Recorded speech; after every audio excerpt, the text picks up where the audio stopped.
back to the channel. I am of course Sebastian Oakley, and today we're going to be looking at some film processing.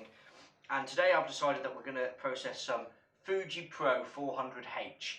Now, this is the first time on the channel, and in a very long while, that I got some film processed, and there was a few hiccups along the way.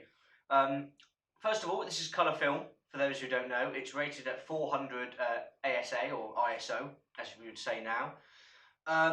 It's a C41 processing, for those who are interested. So it's not like the old Fuji, like Provia, which was the E6, which is slide film.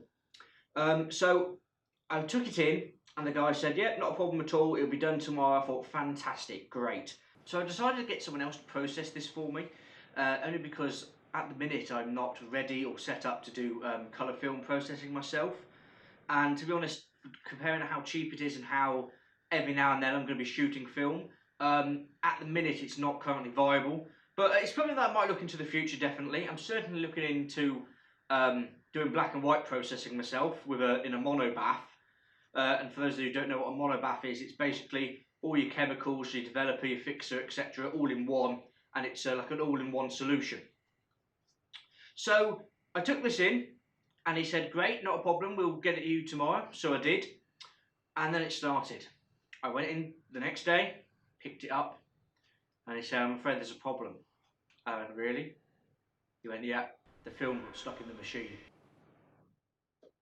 So I went, "Oh right, okay." So this is the first time I've seen anything on this roll.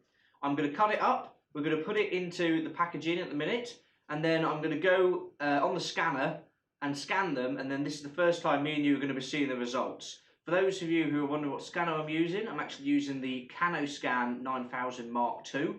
There's going to be another video, if I haven't put it out already, of how I actually scan my colour and black and white film. So if that hasn't come out yet, be prepared for that. That is going to be quite an interesting video. So without further ado, let's see how well these photos turned out. Okay, so I've processed the film now, and it's as I expected. It's quite bad. When the guy told me that the film got stuck in his machine when he was processing it, I pretty much thought that roll was dead, and it is.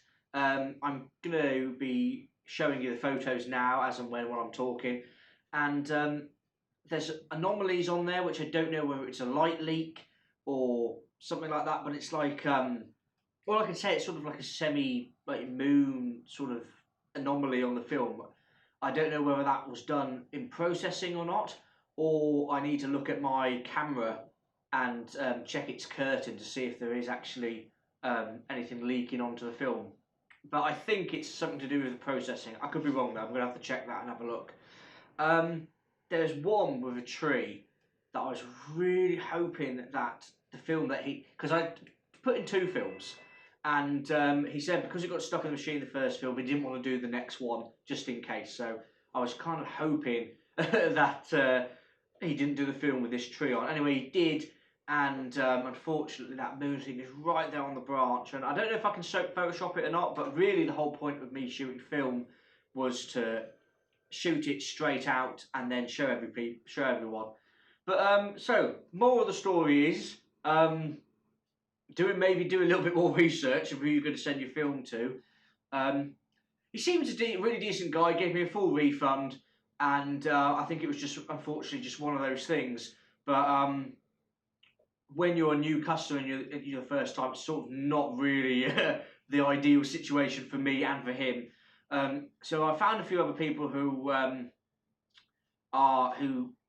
say, should I say, a little bit more with film processing. They do a lot of 4x5 and 8x10 sheet film as well. So I'm going to be going down that avenue and having a look at those guys and making sure they look all right.